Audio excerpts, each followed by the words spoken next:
We begin with breaking news. The search for a 70-year-old man in the Great Miami River. These are exclusive live pictures from Chopper 9 above the river as the official fate of the man remains unknown.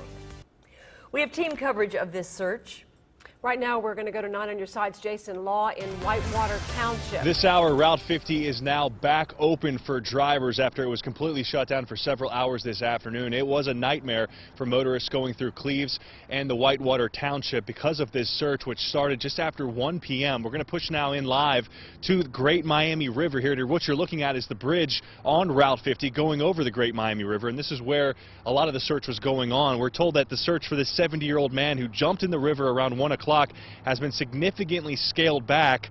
At this hour, we haven't seen any rescue boats or any kind of crews, but we had a lot of activity earlier this afternoon, which is why Route 50 was shut down for as long as it was. Again, no signs of that 70-year-old man who reportedly jumped in the river about a few minutes before 1 p.m. this afternoon by Interstate 74. They said that he may have been floating down the river. They were hoping to catch him here, but to no avail. We'll have an update coming up at 6 o'clock, and for now we're going to go live to Dan Carroll in Chopper 9, who's currently hovering above us on Great Miami River. Dan?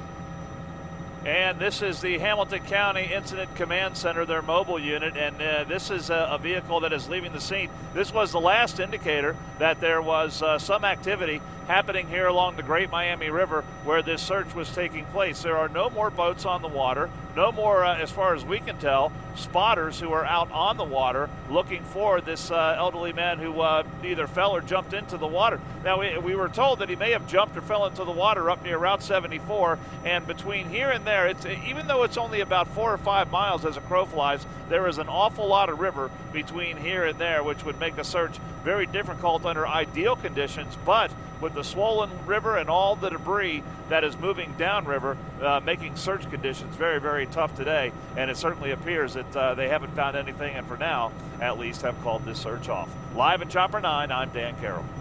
Thank you, Dan. And all